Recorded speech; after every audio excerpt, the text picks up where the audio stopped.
timer in this game, we're going to open our game controller and we're going to add a new event. Let's add a create event. Then let's drag an execute code action. We're going to give a title here that is going to say initialize variables. And we're going to initialize two variables. We're going to use start underscore time equals to current underscore time, and game underscore duration is going to be 10,000. Okay, so what happens here? Whenever you open your game, there is an internal timer in GameMaker that is going to keep track of how much milliseconds have passed since your window opened. And then you are going to wait some time, maybe wait for a splash screen and have a menu screen. It doesn't matter. What matters is when the game controller is loaded, so when the room is loaded, current underscore time is going to keep track of a certain number. It could be 5,000, could be 10,527, for example. What matters is we have to keep track of the start time. So when game controller is ready, we know when the game started, and we're going to use that to calculate how much time has passed. And we also define the duration that we want for our game, which in this case I want to be 10,000 milliseconds, which is 10 seconds. Okay? Now in game controller, we're going to the step event. Let's open this. Let's change this to a processing logic. Okay, we're going to change this code here.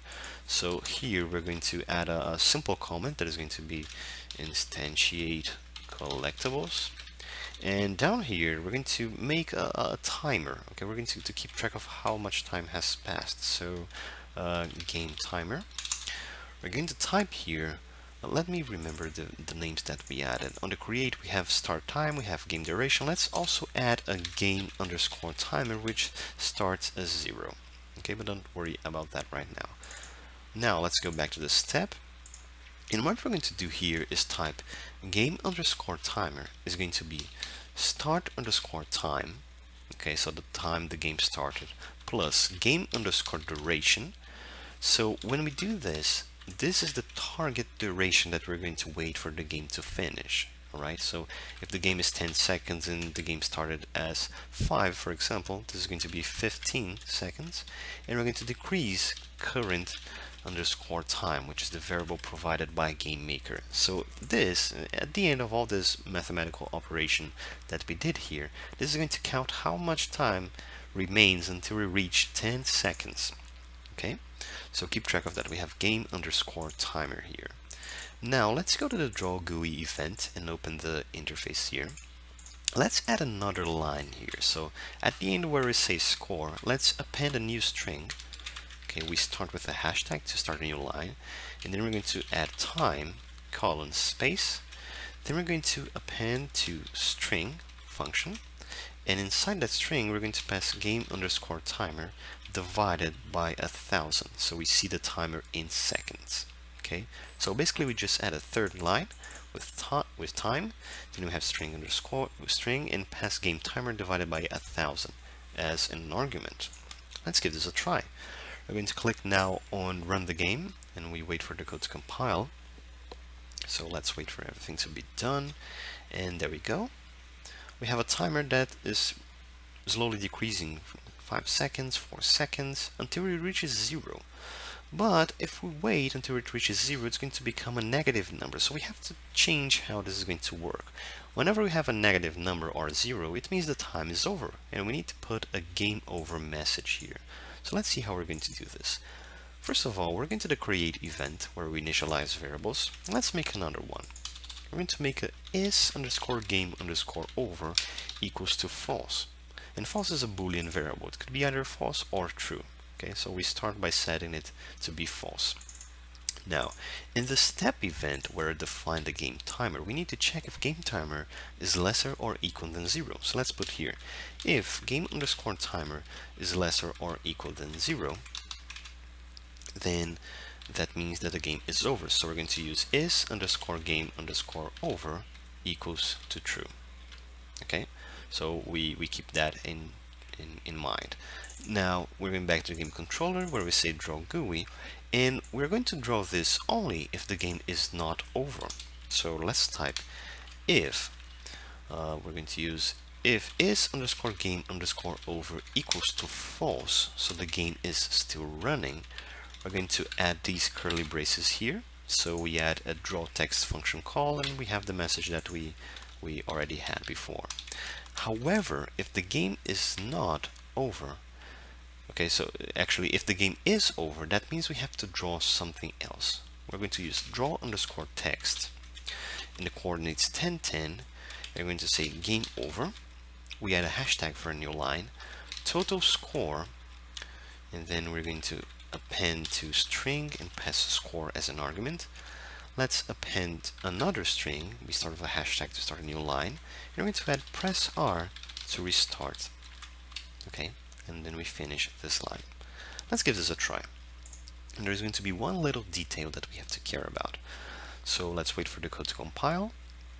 After it is done, and we have our player here, we properly see the message we added before, because is game over is false. We collect as much as we can here, and when the timer reaches 0, then we have a new message, game over, total score 57, and press R to restart. However, we can keep collecting gems and the score is going to increase. There are several ways to treat how this works, and one of them is we're going to the game controller, the create event where initialize variables. Let's add here a final underscore score equals to 0. Okay, let's keep it that way. Now in the step event, when we check here if game timer is lesser or equal than 0, we're going to also check, so we're going to add the AND operator, which is 2 of these characters here. We're going to check if is underscore game underscore over equals to false. The reason we do this is because when this returns true, okay, so when this question is true, we're going to enter this code block, and this is guaranteed that it's going to run only once, because this is going to work as a trigger. Okay, so it is false, and when we enter here, we set it as true. So this is the only time we're going to run this. And now we set final underscore score to be score. So we are saving whatever score we had when the timer finished. Okay, so we start that. Let's confirm the name. It is final underscore score. And to finish that, we go to the draw GUI event here.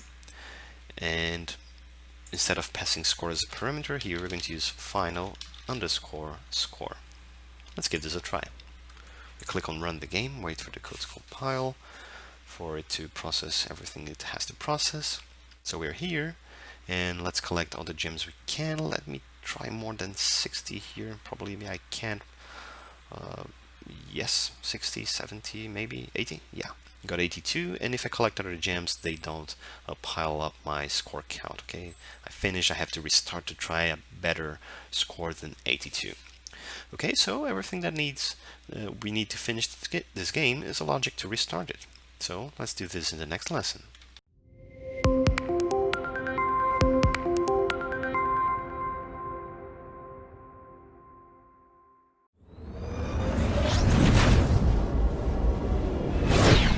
Start the game, we couldn't be simpler. We're just going to the game controller object here.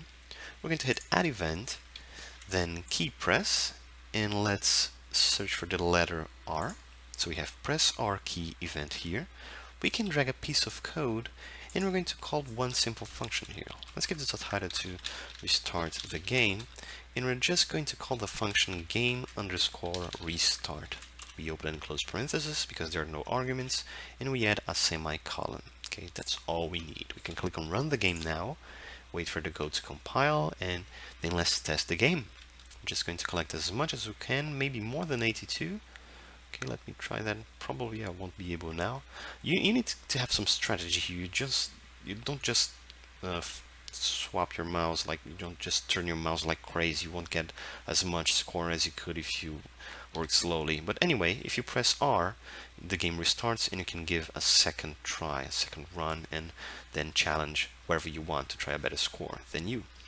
Okay, So I hope you enjoyed this lesson. We learned how to make a very simple collecting game, but we covered very important game development concepts here, like collisions and directions, angles. So you can, if you want to make this game a bit better, maybe you can add more variations, and even better, you can add a fourth or other gem variations that give you a better score. So there's going to be a strategy element here.